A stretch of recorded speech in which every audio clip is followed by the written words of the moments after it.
Hello student, स्वागत है आपका हमारे यूट्यूब चैनल अभी रॉय पीसीएम क्लासेस में। स्टूडेंट आज के नई वीडियो के साथ आज जो हम पढ़ने वाले हैं क्लास 12 की फिजिक्स और क्लास 12 की फिजिक्स विषय के अंदर चल रही थी हमारी फर्स्ट बुक और फर्स्ट बुक का सेकंड चैप्टर चल रहा था जिसका नाम है विभव तथा धारिता। इसका हम एक टॉपिक लेके चल रहे हैं जिसका नाम है वैद्युत चालन क्या होता है, यानी कि इलेक्ट्रिकल कंडक्शन क्या होता है, उसके बारे में आज की इस वीडियो में हम देखने वाले हैं। देखिए इलेक्ट्रिकल कंडक्शन होता क्या है और इसके क्या क्या प्रभाव होते हैं, यानी कि इसके क्या क्या इफेक्ट होते हैं वो हम देखेंगे। यानी ठीक है नहीं, यानी कि कंडक्शन ऑफ इफेक्ट, यानी कि चालन के प्रभाव क्या होते हैं वो हम यहाँ पर देखेंगे। और हम यहाँ पर देखेंगे कि चालन के आधार पर पदार्थ को कितने प्रकार से बांटा जाता है, यानी कितने भागों में बांटा जाता है। तो आज का ये टॉपिक कुछ खास होने वाला है, क्योंकि देखिए अक्सर क्या होता है ऐसे टॉपिक में बच्चे क्या होते हैं कंफ्यूज रहते हैं कि वैद्युत चालन क्या होता क्या है, वैद्युत धारा क्या होती है। मतलब अलग अलग ये टॉपिक दोनों ही क्या होते हैं, आपको लगता है कि वैद्युत धारा एक अलग चीज है, वैद्युत चालन क्या चीज है, इसमें थोड़े से कंफ्यूज रहते हैं। ठीक है नहीं, तो वैद्युत चालन क्या है, यानी कि इलेक्ट्रिकल कंडक्शन क्या होता है और इलेक्ट्रिकल कंडक्शन के क्या क्या इफेक्ट होते हैं वो हम देखेंगे।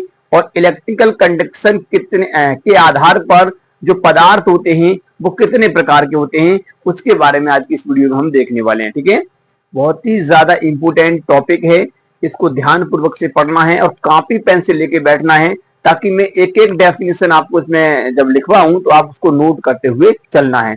सारी की सारी डेफिनेशन जो है मैं अपनी भाषा में लिखवाऊंगा, एक भी किताबी अक्षर नहीं आपको रटवाऊंगा। ठीक है नहीं, आपको रटने की कोई आवश्यकता नहीं है, आपको रटना नहीं है, केवल आपको समझना है। जो मैं आपको बताऊं केवल उसको आपको समझना है, बस उसी के आधार पर आपको डेफिनेशन देनी है। ठीक है, डेफिनेशन बनाना बड़ा ही आसान होता है, बस कंसेप्ट समझ में आना चाहिए। क्लियर।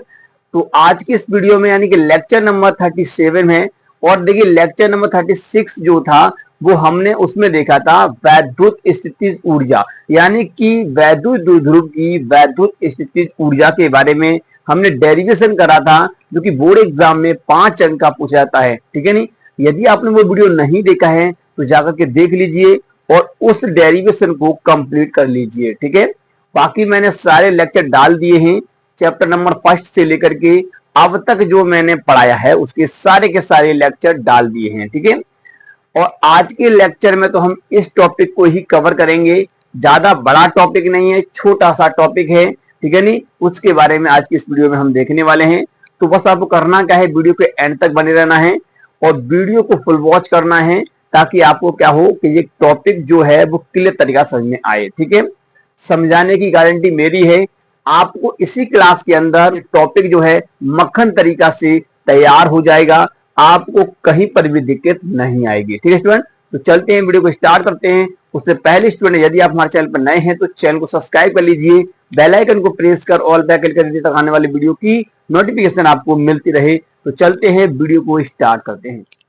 तो चलिए स्टूडेंट बात करते हैं वैद्युत चालन क्या है, व्हाट इज इलेक्ट्रिकल कंडक्शन होता क्या है। ठीक है नहीं, वैद्युत चालन क्या है, वैद्युत का मतलब क्या होता है, पहले आपको इसे समझना है। वैद्युत का मतलब क्या होता है, क्योंकि ये मैंने जब पहला चैप्टर शुरू किया था, यानी कि चैप्टर का जो नाम था वैद्युत आवेश तथा क्षेत्र। ठीक है नहीं, ये किसके अंतर्गत आता है, देखिए ये दोनों के दोनों चैप्टर जो हैं, यानी कि वैद्युत आवेश तथा क्षेत्र और विभव तथा धारिता, ये दोनों के दोनों चैप्टर आप जिस यूनिट में आते हैं वो आपके आते हैं इलेक्ट्रोस्टैटिक्स में आते हैं। ठीक है नहीं, इलेक्ट्रोस्टैटिक्स की जो यूनिट है उसमें आते हैं, स्तर वैद्युतिकी में आते हैं। ठीक है नहीं, यहां पर हम रुके हुए आवेश के बारे में पढ़ते हैं। बट यहां पर अगर आप देखेंगे वैद्युत चालन क्या है, तो यहां पर ये पूछा गया है कि वैद्युत चालन होता क्या है। ठीक है नहीं, तो वैद्युत का मतलब होता है भैया आवेश, और चालन का मतलब होता है चलना। यहां आवेश चलता है उसको हम बोलते हैं वैद्युत चालन। ये मोटी मोटी इसकी क्या है एक डेफिनेशन है। तो वैद्युत चालन होता क्या है समझिए, आपने देखा होगा कि कोई भी पदार्थ सही, चाहे धातु जो है कोई भी पदार्थ सही, वो प्रत्येक पदार्थ जो है वो किससे बना है, पदार्थ। समझिए पहले मैं आपको समझाता हूं। जैसे मान लीजिए आपका जो पदार्थ होता है, क्या होता है भैया पदार्थ, जो पदार्थ होता है ये पदार्थ एकदम तो नहीं बना होगा, पदार्थ कैसे बनता है? पदार्थ के अंदर देखिए होता है, पहले सबसे छोटा कण होता है, यानी कि होता है परमाणु, जिसे हम बोलते हैं परमाणु। क्या बोलते हैं भैया? परमाणु बोलते हैं, सब छोटा कण होता है। परमाणु, जब परमाणु आपस में मिलते हैं, यानी कि परमाणु से जब परमाणु आपस में मिलाओगे, परमाणु से परमाणु मिलाओगे, तो भैया आपका बन जाता है क्या? अणु। क्या बन जाता है? अणु बन जाता है। समझते चलिए, अणु बन जाएगा। परमाणु छोटा कण है तो छोटा कण अणु भी, ठीक है नहीं? परमाणु को देख नहीं सकते, अणु को हम देख सकते हैं, बस इतना अंतर है, ठीक है नहीं? तो परमाणु से जब परमाणु मिलेंगे, अब यहाँ पर 2 परमाणु लिए हैं, आपके असंख्य परमाणु हो सकते हैं, जब आपस में मिलते हैं तो भैया वो अणु ही बनाते हैं। क्या बनाते हैं? अणु बनाते हैं। अब अणु से अणु जब मिलता है, क्या बनता है? अणु से अणु जब मिलता है, अणु से अणु मिलेगा तो क्या बनेगा? अणु से अणु मिलेगा तो बनेगा भैया आपका पदार्थ। ये ध्यान रखना है, क्या बनेगा? पदार्थ। तो आप बताइए, इसमें छोटा, सबसे छोटा क्या इकाई है? परमाणु है ना? परमाणु है। अणु तो बहुत बड़ी चीज है, परमाणु सबसे छोटा है। अब परमाणु जो होता है, परमाणु जो होता है आपका परमाणु, ठीक है नहीं? परमाणु जो होता है, परमाणु को अगर आप देखोगे तो ये कैसा होता है? इसके अंदर आपकी 3 चीज होती है। एक होता है भैया आपका इलेक्ट्रॉन। क्या होता है आपका? एक होता है इलेक्ट्रॉन, दूसरा होता है भैया इसमें प्रोटॉन। क्या होता है? प्रोटॉन होता है। और तीसरा होता है भैया इसमें न्यूट्रॉन। क्या होता है? न्यूट्रॉन होता है। ये इसके मूल कण हैं, इलेक्ट्रॉन, प्रोटॉन और न्यूट्रॉन, ठीक है नहीं? ये इनके क्या है भैया? आवेश हैं। आप देख सकते हैं इलेक्ट्रॉन, प्रोटॉन, न्यूट्रॉन, ये परमाणु के अंदर होते हैं। जब परमाणु को आप तोड़ोगे तो ये 3 चीज आपको निकलेंगी, इलेक्ट्रॉन निकलेगा, प्रोटॉन निकलेगा, न्यूट्रॉन निकलेगा। क्लियर? अब इन परमाणु से मिलकर के परमाणु परमाणु आपस में जोड़ते हैं तो अणु बनेगा, अणु से बन जाएगा पदार्थ। तो आपको ये दिखाई दे रहा है, ये चालक, ये क्या है? एक पदार्थ है, ये चालक है, यानी चालक पदार्थ मैंने यहां पर लिया है, ठीक है? तो परमाणु के अंदर, परमाणु कैसी आकृति होती है? अगर आप देखेंगे तो परमाणु कैसा होता है? गोल होता है एकदम। तो देखिए, परमाणु में एक होता है भैया नाभिक, जिसे हम प्लस से दिखाते हैं। इसके चारों तरफ होती है कक्षाएं। क्या होती है भैया? इस प्रकार से कक्षाएं होती है। परमाणु के चारों तरफ क्या होती है? कक्षाएं होती है, ऐसे करके, ठीक है? तो ये जो होता है भैया बीच में जो होता है, इसे बोलते हैं नाभिक। क्या बोलते हैं इसको? हम नाभिक बोलते हैं, ठीक है नहीं? क्या बोलते हैं? नाभिक बोला जाता है। और नाभिक के जो चारों ओर आपको दिखाई दे रही है, ये पहली वाली कक्षा है, ये दूसरी है, ये तीसरी है, इस प्रकार से आपको दिखाई दे रही है। ये इन्हें बोलते हैं हम कक्षाएं। क्या बोलते हैं भैया? इनको कक्षाएं बोलते हैं। यानी कि ये पहली वाली, ये दूसरी वाली, ये तीसरी वाली, इनको बोलते हैं कक्षाएं बोलते हैं, कक्षाएं बोलते हैं। ये कक्षाएं होती हैं, तो इन्हें ही बोलते हैं हम ऊर्जा स्तर। अब देखिए इनमें होता क्या है? इसके नाभिक में होते हैं आपके ये इलेक्ट्रॉन, प्रोटॉन, न्यूट्रॉन। तो यहाँ पर आपका क्या क्या होता है? देखिए, इलेक्ट्रॉन होता है, प्रोटॉन होता है और न्यूट्रॉन होते हैं। सॉरी, नाभिक में नहीं होता है, इलेक्ट्रॉन नहीं होता है। आपके नाभिक में क्या होता है भैया? प्रोटॉन होता है और न्यूट्रॉन होता है। नाभिक के अंदर मिलेगा केवल प्रोटॉन और न्यूट्रॉन मिलेगा। और नाभिक की जो बाहर कक्षाएं हैं, ये कक्षा आपको दिखाई, इसमें होता है इलेक्ट्रॉन, ठीक है नहीं? क्या होता है भैया? इलेक्ट्रॉन होता है। अब इलेक्ट्रॉन बाहर कक्षा में चक्कर लगाता है। कहां लगाता है? बाहरी कक्षा में चक्कर लगाता है। अगर मैं आपको बताऊं, आपने केमिस्ट्री में पढ़ा होगा कि इलेक्ट्रॉन यहाँ पर जब हम इसमें व्यवस्थित करते हैं तो वो किस पे करते हैं? बोर ने अपना एक सूत्र दिया था, नील्स बोर ने। तो वो आप क्या था? वो ये था, देखिए समझिए, वो ये था कि 2n की पावर उसके इस प्रकार है 2, ठीक है नहीं? ऐसे करके अगर पहली कक्षा में देखेंगे तो n की संख्या कितनी है? 1। इसका वर्ग करेंगे तो यानी कि 2 ही आएगा। तो पहली कक्षा में 2 इलेक्ट्रॉन होते हैं। और दूसरी में कितना होता है? 8 होता है। तीसरी में कितना हो जाएगा? 3 का देखेंगे तो 3 का करेंगे वर्ग, 3 का 9, 18 हो जाएगा। तो तीसरी कक्षा में 18 इलेक्ट्रॉन होता है। ऐसे आगे जाएंगे तो 32 होता है। तो इस प्रकार से इलेक्ट्रॉनों को व्यवस्थित किया जाता है। क्लियर? तो ये जो आपका है क्या? परमाणु। तो इन परमाणु से मिलकर के क्या बनता है? परमाणु से मिलकर बनता है अणु, और अणु से मिलकर बनता है भैया आपका पदार्थ। तो मैंने यहाँ पर एक चालक पदार्थ लिया है। क्या लिया भैया? चालक पदार्थ लिया है। अब देखिए, ये चालक पदार्थ के अंदर छोटे छोटे छोटे छोटे क्या होंगे भैया? परमाणु होंगे। क्या होंगे? परमाणु, ठीक है नहीं? क्योंकि भैया बना तो अणु है परमाणु से ही। तो परमाणु के अंदर होते हैं इलेक्ट्रॉन। अब इलेक्ट्रॉन जो होते हैं, इलेक्ट्रॉन, ये इलेक्ट्रॉन, इसमें कुछ इलेक्ट्रॉन बद्ध होते हैं, यानी बंधे हुए होते हैं प्रबल बल से। तो यहाँ पर जो नाभिक से जो बंधे हुए होते हैं, पास वाले, देखिए ये वाली जो कक्षाएं, ये वाली कक्षा पहली और दूसरी, तो ये कक्षाएं इस नाभिक के जो पास कक्षा, और भी कक्षाएं हो सकती हैं, ऐसी बात नहीं है, ठीक है नहीं? और भी कक्षाएं होंगी, 1 2 3 4 5 6 7 ऐसे करके कक्षाएं आगे होती हैं।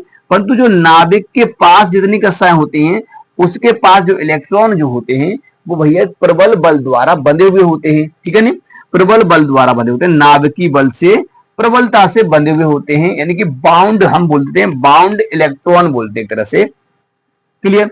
और जो सबसे बाहरी कक्षा में जो इलेक्ट्रॉन होते हैं वो इलेक्ट्रॉन दुर्बल नाभिक बल द्वारा जुड़े हुए होते हैं, दुर्बल नाभिक बल द्वारा, ठीक है नहीं, दुर्बल यानी कि एक कमजोर बल होता है नाभिकीय बल। देखिए नाभिकीय बल जो होता है वो भी एक लिमिट तक काम करता है, उसके बाद क्या होता है भैया, ये धीरे धीरे कम होता जाता है, ठीक है नहीं। अब जैसे जैसे हम दूर जाएंगे तो दूरी बढ़ेगी, वैसे वैसे क्या होगा, नाभिकीय बल कम होता जाएगा, और कक्षाओं में जो इलेक्ट्रॉन है उनके ऊपर से नाभिकीय बल का प्रभाव कम होता जाएगा, ठीक है नहीं।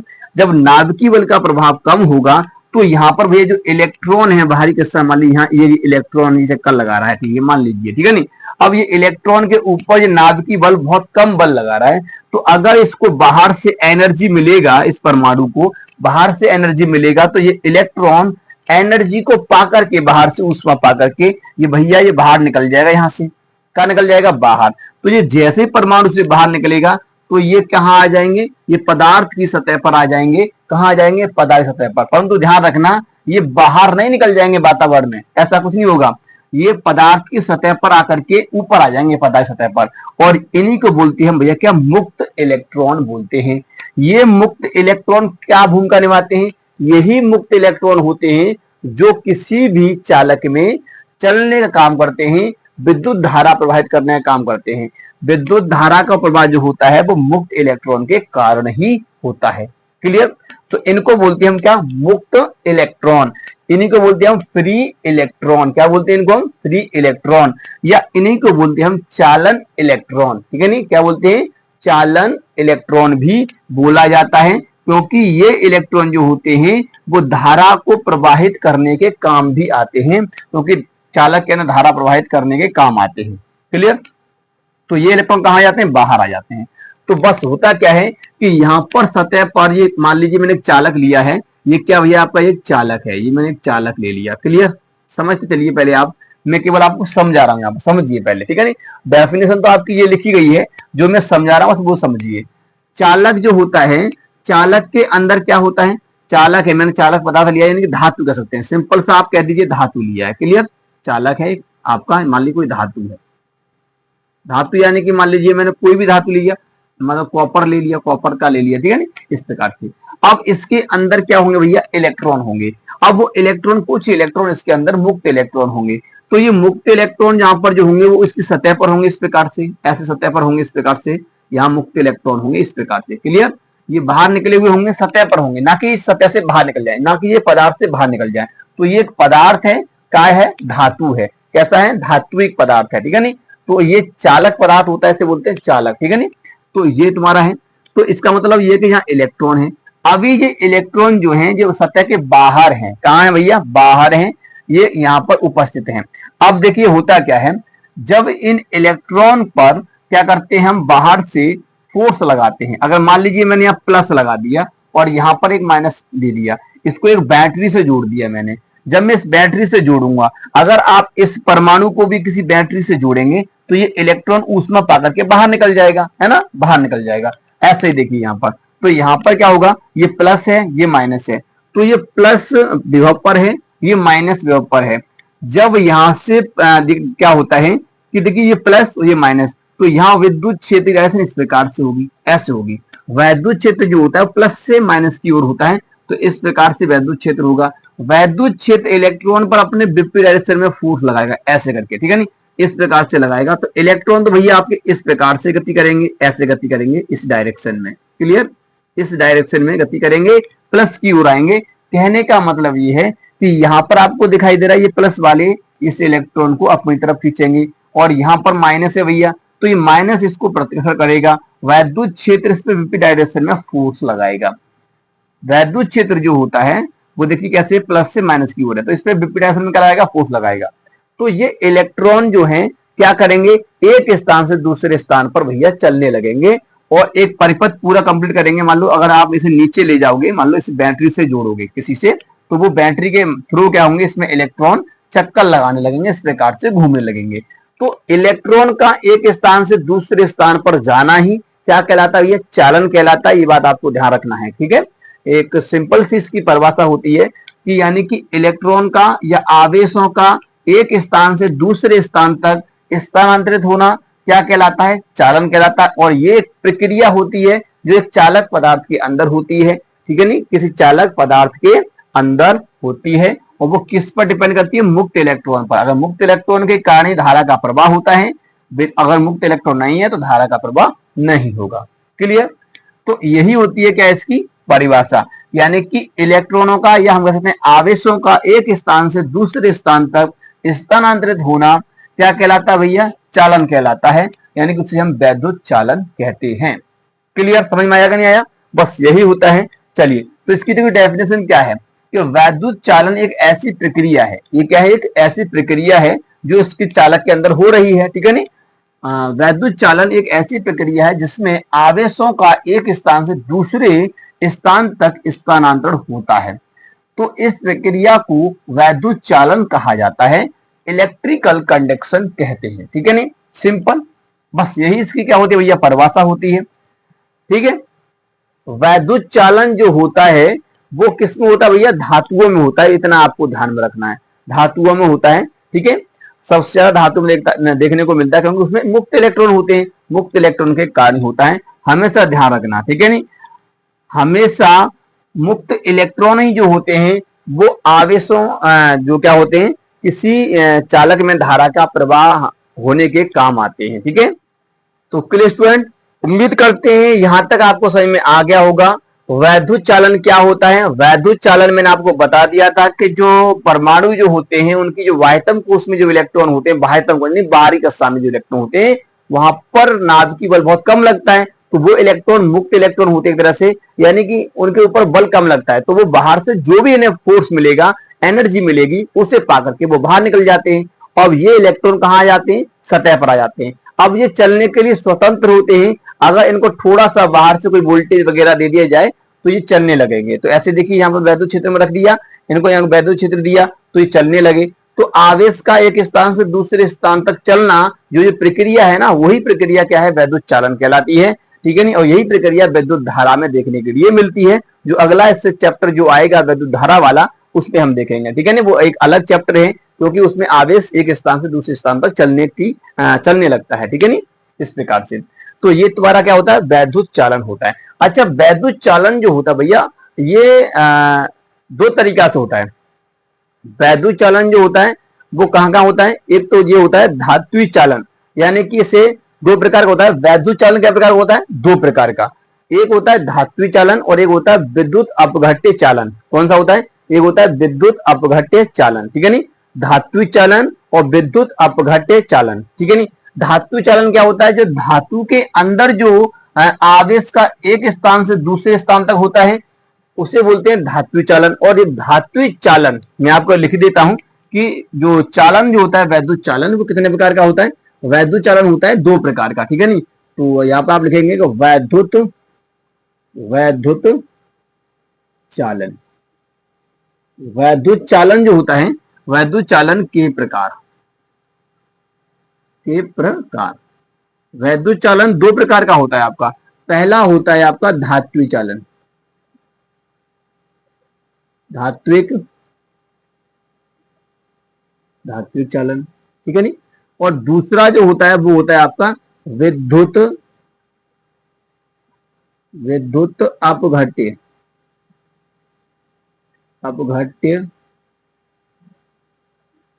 चालन, ठीक है नहीं। धात्विक चालन क्या होता है, धात्विक चालन जो होता है वो धातुओं के अंदर हो देखने को मिलता है, सिंपल सी बात है, चालकों के अंदर जो होता है उसे हम धात्विक चालन बोलते हैं। अब धात्विक चालन जो होता है वो मुक्त इलेक्ट्रॉन के कारण होता है, इसमें यही मेन फैक्ट है, क्या है, किसके कारण होता है, ये मुक्त इलेक्ट्रॉन,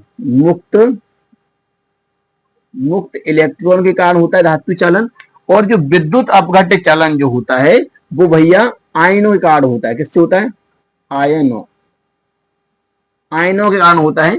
अब आयन दो प्रकार के होते हैं, धनायन होता है और एक होता है आपका ऋणायन, ठीक है नहीं, धनायन और ऋणायन, ये दो तरह के आपके आयन होते हैं। क्लियर, दो तरह क्या होता है भैया, आपके आयन होते हैं, एक धनायन होता है और एक ऋणायन होता है।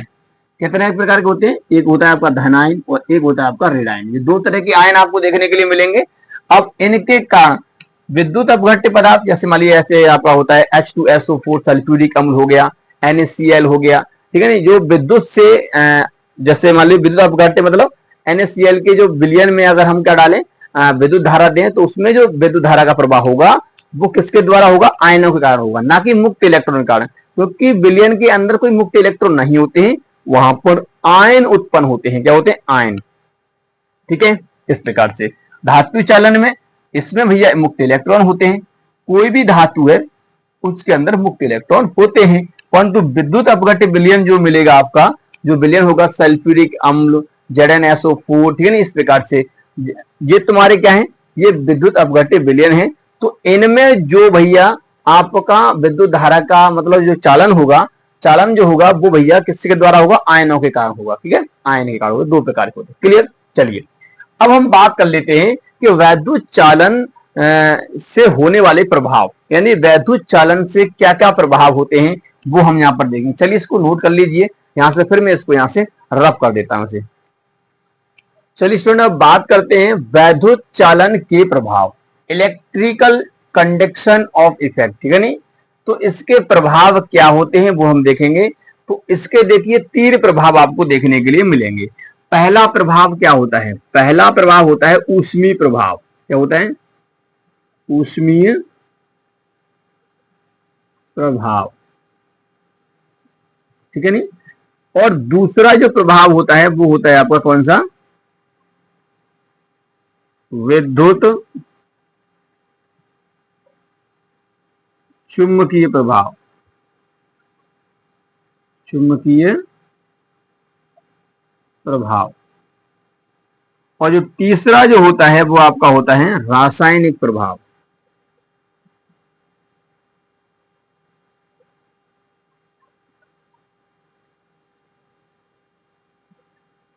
क्लियर? ये आपका तीन प्रकार के प्रभाव देखने के लिए मिलेंगे वैद्युत चालन से जो प्रभाव होता है। ठीक है नहीं, इसे इंग्लिश में कहते हैं हीटिंग इफेक्ट। Heating effect. और इसे इंग्लिश में बोलते हैं magnetic effect, electromagnetic effect. Electromagnetic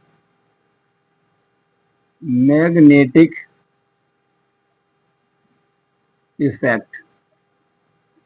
clear? और इसे बोलते हैं chemical effect. Chemical effect. Clear? ये तीन प्रकार का आपको प्रभाव देखने के लिए मिलेगा, ये मैंने आपको बताया। ठीक है नहीं, तीन प्रकार का प्रभाव होगा। ऊष्मीय प्रभाव क्या होता है? ऊष्मीय प्रभाव क्या होता है? ठीक है नहीं, ऊष्मीय प्रभाव देखिए, जब हम क्या करते हैं किसी चालक में, जब हम किसी चालक में धारा का प्रवाह करते हैं तो उसमें क्या होता है भैया? ऊष्मा उत्पन्न होने लगती है। क्या होती है? ऊष्मा उत्पन्न होने लगती है। तो ऐसे प्रभाव को हम कहते हैं ऊष्मीय प्रभाव। क्या बोलते हैं? ऊष्मीय प्रभाव। जब हम किसी चालक में धारा का प्रवाह करते हैं या आवेश का प्रवाह करते हैं तो उसमें क्या होता है? आवेश के प्रवाह से ऊष्मा उत्पन्न होने लगती है। ठीक है नहीं, ऊष्मा उत्पन्न हो तो ऐसे प्रभाव कहते हैं ऊष्मीय प्रभाव। क्या बोलते हैं हम? ऊष्मीय प्रभाव बोलते हैं। अच्छा, इसका एग्जाम्पल क्या होगा? उदाहरण देखिए, उदाहरण की अगर हम बात करेंगे, एग्जाम्पल जो इसका होगा वो ये होगा। देखिए ऊष्मीय प्रभाव क्या होता है वो तो मैंने बता दिया आपको। जब किसी चालक में धारा या आवेश का प्रवाह होता है तो आवेश के प्रवाह से उसमें उत्पन्न होने वाले ऊष्मा को ही हम ऊष्मीय प्रभाव बोलते हैं। क्या बोलते हैं? ऊष्मीय प्रभाव बोलते हैं। तो यहाँ पर ऊष्मीय प्रभाव होता है। तो इसके एग्जाम्पल आपको मिलेंगे देखने के लिए। किसमें एग्जाम्पल है? हीटर। क्या है आपका? हीटर और प्रेस। ठीक है नहीं, हीटर और प्रेस ये क्या है? एग्जाम्पल हैं। और भी हो सकते हैं, जैसे बल्ब हो गया। ठीक है नहीं, ये से आपका जो पीला वाला बल्ब आता है ना, वही बल्ब होगा। ठीक है नहीं, इस प्रकार से। इसके बाद है विद्युत चुंबकीय प्रभाव। ये क्या होता है? विद्युत चुंबकीय प्रभाव क्या होता है? देखिए जब हम किसी चालक तार जो होता है, कोई भी तार हो, उस तार में जब हम धारा प्रवाहित करते हैं तो उसके चारों तरफ एक चुंबकीय क्षेत्र उत्पन्न हो जाता है। ठीक है नहीं, तो इस प्रभाव को बोलते हैं विद्युत चुम्बकीय प्रभाव। क्या बोलते हैं? विद्युत चुम्बकीय प्रभाव। विद्युत चुम्बकीय प्रभाव क्या होता है, यानी कि इलेक्ट्रोमैग्नेटिक इफेक्ट क्या होता है, जब किसी चालक तार में धारा प्रवाहित की जाती है, चालक तार के चारों तरफ एक चुंबकीय क्षेत्र उत्पन्न हो जाता है, तो इसी प्रभाव को हम बोलते हैं विद्युत चुम्बकीय प्रभाव। अच्छा, इसका एग्जाम्पल, अगर हम इसके एग्जाम्पल की अगर हम बात करें तो इसका एग्जाम्पल क्या हो जाएगा? इसका एग्जाम्पल जो आपका होगा वो होता है आपका विद्युत घंटी।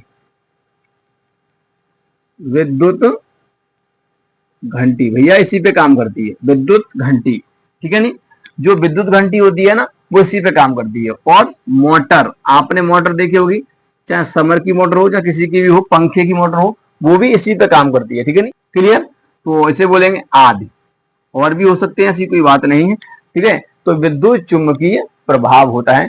गैल्वेनोमीटर भी इसी पे काम करता है, गैल्वेनोमीटर वगैरह जो होते हैं वो इसी पे काम करता है।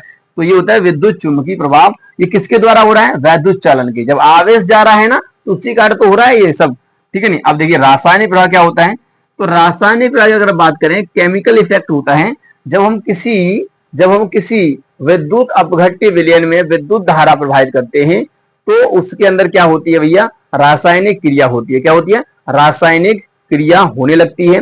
रासायनिक क्रिया होने लगती है जिसमें विद्युत अपघट्य पदार्थ जो होता है धनायन और ऋणायन में टूट जाता है, ठीक है नहीं? तो इसी को हम बोलते हैं रासायनिक प्रभाव। या हम इसको इस प्रकार से बोल सकते हैं कि जब हम किसी विद्युत अपघट्य पदार्थ में, या जब हम किसी विद्युत अपघट्य पदार्थ में विद्युत धारा प्रवाहित करते हैं, तो उसमें जो होने वाली रासायनिक क्रिया को ही हम क्या कहते हैं? रासायनिक प्रभाव बोलते हैं, ठीक है नहीं? क्या बोलते हैं? रासायनिक प्रभाव बोलते हैं।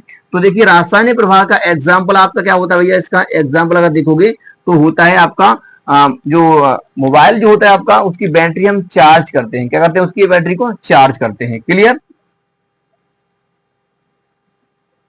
बैटरी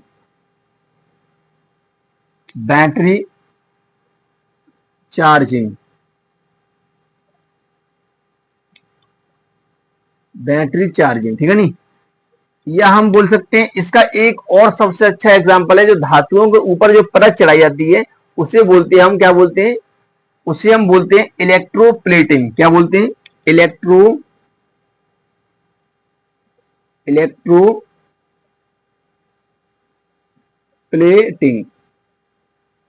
इलेक्ट्रोप्लेटिंग का मतलब होता है किसी भी धातु पर परत चढ़ाएं हम, धातु के ऊपर जब परत चढ़ाते हैं, ठीक है ना, उसे बोलते हैं इलेक्ट्रोप्लेटिंग। जैसे आपने देखा है लोहे के ऊपर कभी कभी क्या करते हैं हम, स्टील की परत चढ़ा देते हैं, तो इस प्रकार से तो ये होता है। तो बैटरी चार्जिंग, जो बैटरी जो मोबाइल होता है, फोन होता है, उसमें हम चार्ज करते हैं, तो क्या होता है? बैटरी क्या चार्ज होती है भैया? उसके अंदर विद्युत अपघट्य पदार्थ है, तो वहां पर वो आयनों में टूटता है, जिससे क्या होता है? वो बैटरी चार्ज हो जाती है। इलेक्ट्रोप्लेटिंग क्या होता है? धातु के ऊपर प्लेट चढ़ाना, यानी कि किसी धातु के ऊपर प्लेट चढ़ाना, यानी कि परत चढ़ाना, ठीक है नहीं? इस प्रकार से तो ये होता है रासायनिक प्रभाव, ठीक है? ये तीन प्रभाव आपको देखने के लिए मिल सकते हैं चालन के कारण। ऊष्मीय प्रभाव, जब किसी चालक में हम धारा प्रवाहित करते हैं तो उसमें ऊष्मा उत्पन्न हो जाती है, तो इस प्रभाव कहते हैं ऊष्मीय प्रभाव। विद्युत चुम्बकीय प्रभाव, जब हम किसी चालक में धारा प्रवाहित करते हैं तो उसके चारों तरफ जो प्रभाव उत्पन्न होता है, चुंबकीय क्षेत्र जो उत्पन्न होता है, उसे बोलते हैं हम विद्युत चुम्बकीय प्रभाव, ठीक है ना? रासायनिक प्रभाव, जब किसी विद्युत अपघट्य पदार्थ में विद्युत धारा प्रवाहित की जाती है, तो विद्युत अपघट्य पदार्थ आयनों में टूट जाता है, तो इस प्रकार होने वाले रासायनिक क्रिया को हम बोलते हैं रासायनिक प्रभाव, क्योंकि उसके अंदर क्या होता है? एक रासायनिक अभिक्रिया होने लगती है, तो उसे बोलते हैं रासायनिक प्रभाव। तो ये होता है आपका तीन प्रकार का इफेक्ट आपको देखने के लिए मिलेगा। चलिए स्टूडेंट, उम्मीद करते हैं आपको समझ में आ होगा वैद्युत चालन के क्या क्या प्रभाव होते हैं। चलिए अब हम बात करते हैं कि वैद्युत चालन के आधार पर पदार्थ कितने प्रकार का होता है, ठीक है? चलिए इसको नोट कर लीजिए।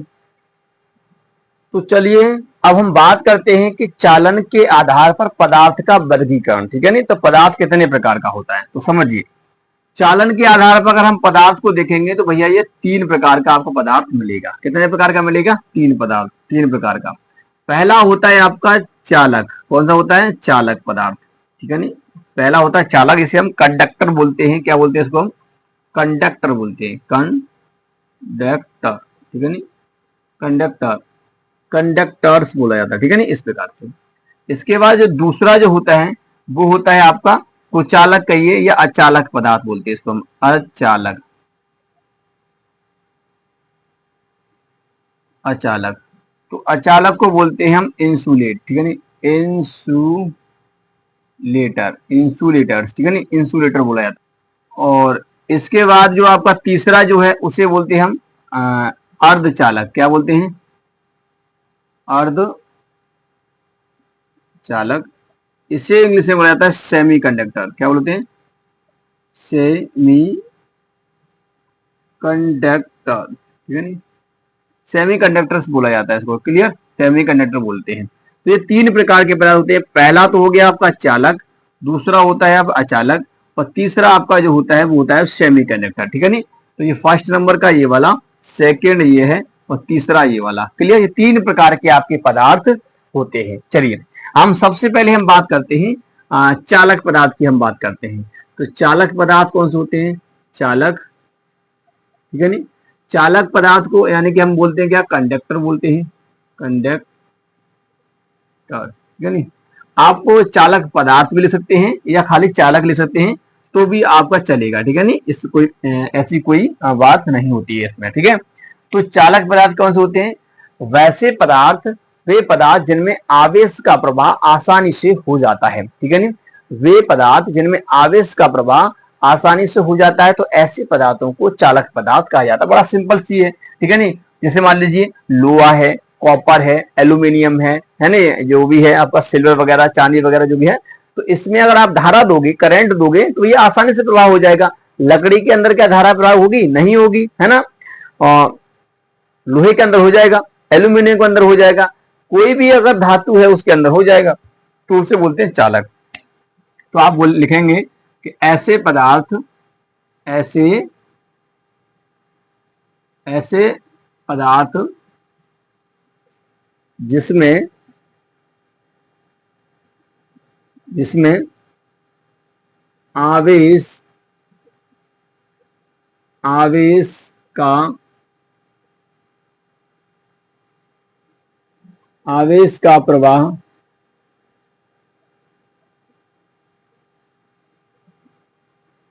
आसानी आसानी से हो जाता है, हो जाता है, ठीक है, हो जाता है। अर्थात हम कह सकते हैं, अर्थात जिन पदार्थों में जिन पदार्थों में मुक्त आवेश वाहक की संख्या अधिकतम होती है, मुक्त आवेश वाहक की संख्या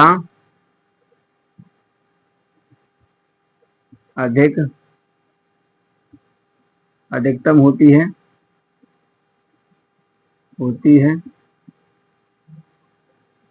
तो ऐसे पदार्थों को, तो ऐसे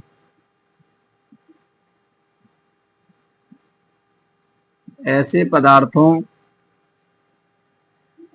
को चालक कहते हैं, क्या बोलते हैं हम, चालक, या हम कह सकते हैं कंडक्टर बोलते हैं, कंडक्टर्स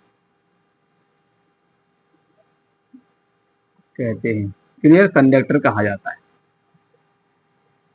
यानी हम कह सकते हैं कि ऐसे पदार्थ जिसमें आवेश का प्रवाह आसानी से हो जाता है, अर्थात जिन पदार्थों में मुक्त आवेश वाहक की संख्या अधिकतम होती है, तो ऐसे पदार्थों को हम चालक पदार्थ कहते हैं। चालक पदार्थों के अंदर मुक्त आवेश वाहक हमेशा मिलेगा, जिन्हें हम फ्री इलेक्ट्रॉन बोलते हैं, ठीक है नहीं। जो धातु सतह पर जो बाहर इलेक्ट्रॉन आ जाते हैं उनको बोलते हैं फ्री इलेक्ट्रॉन, ठीक है नहीं। तो इनमें मुक्त आवेश वाहक अधिक होते हैं, यानी कि जिनको हम फ्री इलेक्ट्रॉन बोलते हैं, क्लियर। इसका अगर हम एक और बात करेंगे तो इनकी चालकता जो होती है भैया वो अधिकतम होती है। तो हम यहाँ पे एक फैक्ट और ले सकते हैं कि जो इनकी जो चालकता जो होती है ना, इनकी चालकता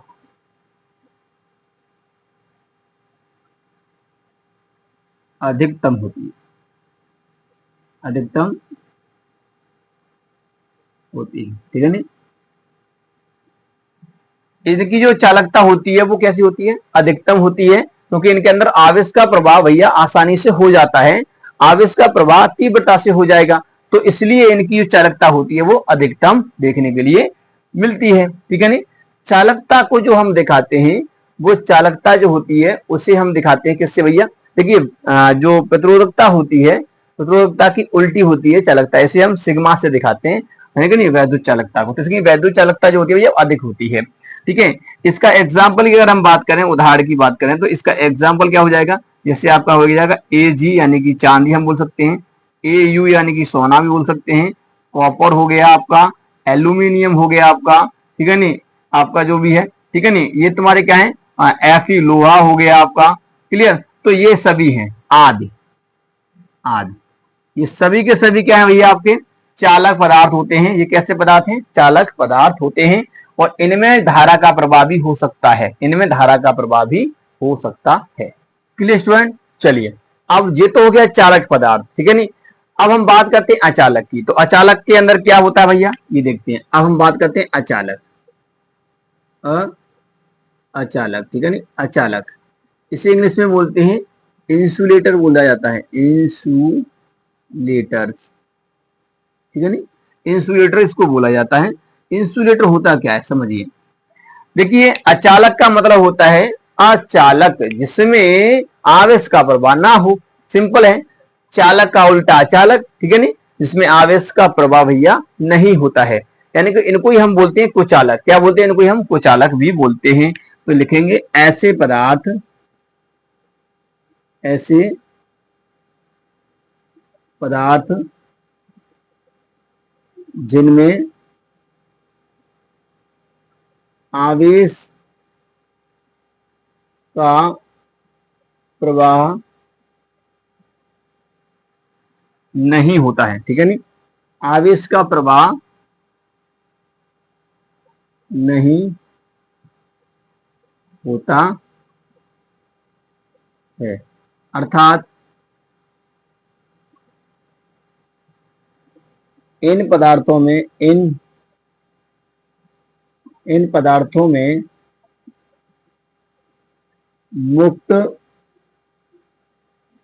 मुक्त आवेश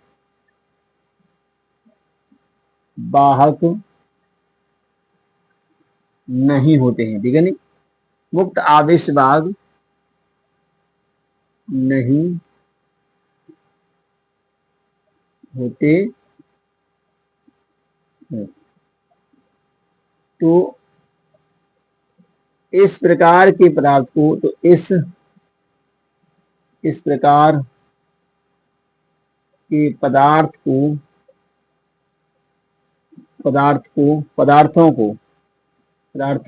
को अचालक कहा जाता है, अचालक कहा जाता, क्लियर। क्या बोलते हैं उनको हम अचालक बोलते हैं। तो यानी कि ऐसे पदार्थ जिनमें आवेश का प्रवाह नहीं होता है, अर्थात इन पदार्थों में मुक्त आवेश वाहक नहीं होते हैं, तो इस प्रकार के पदार्थ को अचालक कहा जाता है। क्या बोलते भैया इनको अचालक बोलते हैं। तो यानी कि इनमें आवेश का प्रवाह भैया होता नहीं है, क्लियर। अब देखिए अगर हम इनकी बात करें इनकी चालकता की, तो भैया इनकी चालकता बहुत कम होगी, क्योंकि इनकी प्रतिरोधकता ज्यादा होती है, यानी इनकी प्रतिरोधकता क्या होती है भैया ज्यादा होती है। तो इनकी जो चालकता जो होती है, तो हम यहां लिख सकते हैं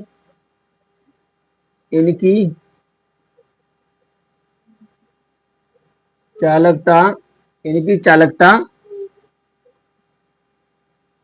बहुत कम होती है,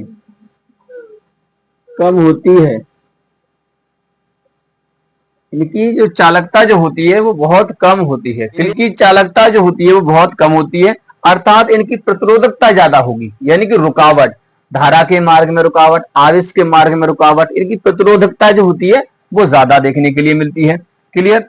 तो इनमें भैया मुक्त आवेश वाहक नहीं होता है, और इनकी जो चालकता होती है वो कम होती है, इसलिए ऐसे पदार्थों को अचालक पदार्थ कहते हैं। अब देखिए इंसुलेटर जो होता है इसी को दूसरे नाम से जानते हैं विद्युत रोधी। क्या बोलते हैं इनको हम? विद्युत रोधी पदार्थ, या इसी को बोलते हैं कुचालक पदार्थ। नाम लिख लेना, इन्हीं को बोलते हैं हम विद्युत रोधी पदार्थ या इन्हीं को बोलते हैं हम कुचालक पदार्थ। क्लियर? इसका अगर हम एग्जाम्पल की अगर हम बात करें, इसके एग्जाम्पल की, इसके एग्जाम्पल हो जाएंगे, जैसे मान लीजिए आपका हो गया प्लास्टिक, हो गया प्लास्टिक, हो गया क्लियर, प्लास्टिक हो जाएगा। और आपका जैसे लकड़ी हो गया, लकड़ी हो गया, ठीक है नहीं, प्लास्टिक लकड़ी हो गया। शीशा हो गया, शीशा, क्लियर। इस प्रकार से ये सभी के सभी क्या है भैया आपके, ये जो कांच वगैरह जो होता है वो अचालक होते हैं। एक तरह से कैसे होते हैं? अचालक पदार्थ होते हैं। तो इन पदार्थों में मुक्त इलेक्ट्रॉन नहीं होते।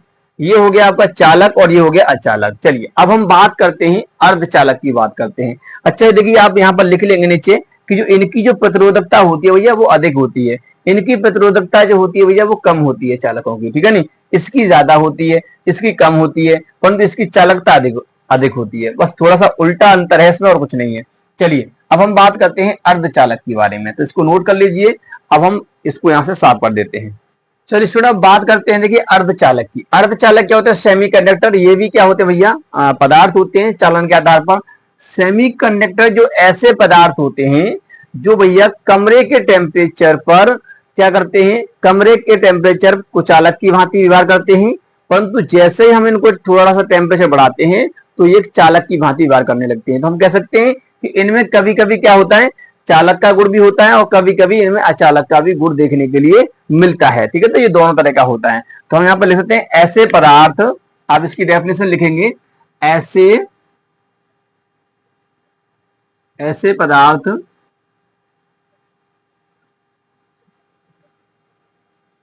जो कमरे के ताप पर, कमरे के ताप, कमरे के ताप, कमरे ताप होता है लगभग 27 डिग्री सेल्सियस होता है, ठीक है नहीं। कमरे के ताप पर, कमरे के ताप पर अचालक, अचालक की भांति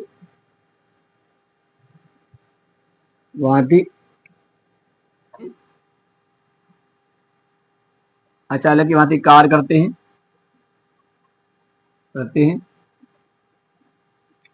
करते हैं, परंतु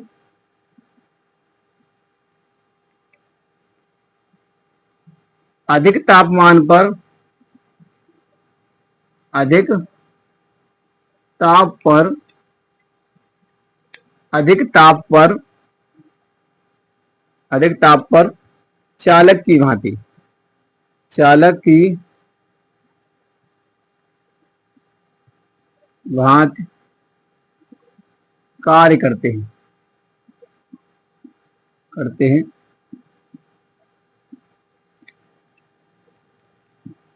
तो इस प्रकार के, तो इस प्रकार के पदार्थ, ठीक है नहीं, ऐसे पदार्थ जो कमरे के टेम्परेचर यानी कि जो 70 डिग्री टेम्परेचर है उस पर चालक की भांति कार्य करते हैं, परंतु अधिक ताप पर चालक की भांति कार्य करते हैं, ठीक है नहीं। तो इस प्रकार के पदार्थ को अर्धचालक कहा जाता है, अर्धचालक कहा जाता है। कमरे के टेम्परेचर भैया इसमें कोई मुक्त इलेक्ट्रॉन नहीं होते हैं, ये आपको पता होना चाहिए। जो कमरे का टेम्परेचर होता है तो उस वक्त इसमें जो मुक्त इलेक्ट्रॉन जो होते हैं, मतलब इलेक्ट्रॉन जो होते हैं वो सहसंयोजी बंध द्वारा जुड़े हुए होते हैं, तो इसलिए ये मुक्त नहीं होते हैं। क्लियर? तो इसलिए क्या करते हैं? ये अचालक की भांति यानी कुचालक की भांति व्यवहार करते हैं यानी कार्य करते हैं, ठीक है नहीं। परंतु जैसे इनको हम टेम्परेचर देते हैं, कमरे के टेम्परेचर से ज्यादा टेम्परेचर होता है तो भैया सहसंयोजक बंध टूटने लगते हैं और क्या होता है? उसके अंदर से जैसे इलेक्ट्रॉन बाहर निकलने लगते हैं। वो इलेक्ट्रॉन जब बाहर निकलते हैं तो कुछ इलेक्ट्रॉन बाहर हो जाते हैं, यानी कि इसके अंदर कुछ इलेक्ट्रॉन मुक्त हो जाते हैं, जिसके कारण इसके अंदर आवेश का प्रवाह होने लगता है मतलब धारा का भी प्रवाह होने लगेगा, ठीक है नहीं। तो इसलिए ऐसे पदार्थों को हम बोलते हैं हम अर्धचालक पदार्थ। इनमें कभी कभी हल्का हल्का चालक का गुण देखने के लिए मिलता है और कभी कभी कुचालक का गुण भी देखने के लिए मिलता है। तो ऐसे पदार्थ को बोलते हैं अचालक पदार्थ कहा जाता है। क्लियर। इसका अगर हम एग्जाम्पल की बात करेंगे तो इसका एग्जाम्पल होता है सिलिकॉन हो गया। क्या हो गया? सिलिकॉन, सिलिकॉन, ठीक है नहीं, सिलिकॉन हो गया। जर्मेनियम हो गया, जर्मेनियम हो गया। आर्सेनियम हो गया, आर्सेनियम। क्लियर। ये तो ये सभी के सभी पदार्थ कैसे हैं भैया? ये आपके अर्धचालक पदार्थ हैं। अर्धचालक पदार्थ भैया दो प्रकार के होते हैं आपके, निज अर्धचालक और अपद्रव्य अर्धचालक, ठीक है नहीं। तो इस प्रकार से अलग अलग इसके अर्धचालक पदार्थ होते हैं, वो हम देखेंगे जब हम सेकंड फिजिक्स पढ़ेंगे, उसमें हम इसको देखेंगे। क्लियर। तो ये आपको समझ में आया अर्धचालक पदार्थ क्या होते हैं। क्लियर। इनमें मुक्त इलेक्ट्रॉन नहीं होते भैया। कमरे के टेम्परेचर पर इसमें मुक्त इलेक्ट्रॉन नहीं होते हैं, परंतु जैसे कमरे से ज्यादा टेम्परेचर देते हैं तो इसमें मुक्त इलेक्ट्रॉन आ जाते हैं। क्लियर। तो ऐसे पदार्थों को बोलते हैं अर्धचालक पदार्थ। तो ये तीन प्रकार के मैंने आपको पदार्थ बताए, चालन के आधार पर होते हैं। क्लियर। और अर्धचालक का भैया एक अलग ही टॉपिक है, ठीक है नहीं, सेमीकंडक्टर का वो अलग ही है, जिसमें हम पढ़ेंगे कि अर्धचालक कितने प्रकार के होते हैं, ठीक है नहीं, पी प्रकार का अर्धचालक क्या है, एन प्रकार का अर्धचालक क्या है, निज अर्धचालक क्या होता है, अपद्रव्य अर्धचालक क्या होता है, वो सेकंड फिजिक्स में हम पढ़ेंगे। क्लियर नहीं। तो यहां तक आपको समझ में आ गया हो गया। मैंने अब तक जो आपको इसमें बताया वो बताया कि वैद्युत चालन क्या होता है, ठीक है नहीं, और उसके बाद बताया मैंने कि वैद्युत चालन के कितने प्रकार होते हैं, दो प्रकार बताए थे मैंने आपको, और वैद्युत चालन से होने वाले प्रभाव के बारे में बताया था मैंने आपको, ठीक है नहीं, और उसके बाद मैंने बताया कि वैद्युत चालन के आधार पर पदार्थ कितने प्रकार के होते हैं उसके बारे में बताया। तो उम्मीद करते हैं आपको समझ में आ गया होगा। आज का जो लेक्चर था वो इतना ही था। तो आज का जो लेक्चर था वो इतना ही था। उम्मीद करते हैं आपको समझ में आ गया होगा। वीडियो पसंद आया होगा। वीडियो अगर पसंद आया है तो वीडियो को लाइक कर दीजिए, चैनल को सब्सक्राइब कर बेल आइकन को प्रेस जरूर कर दीजिए ताकि आने वाले वीडियो की नोटिफिकेशन आपको मिलती रहे। मिलेंगे नेक्स्ट वीडियो में, तब तक के लिए जय हिंद, वंदे मातरम।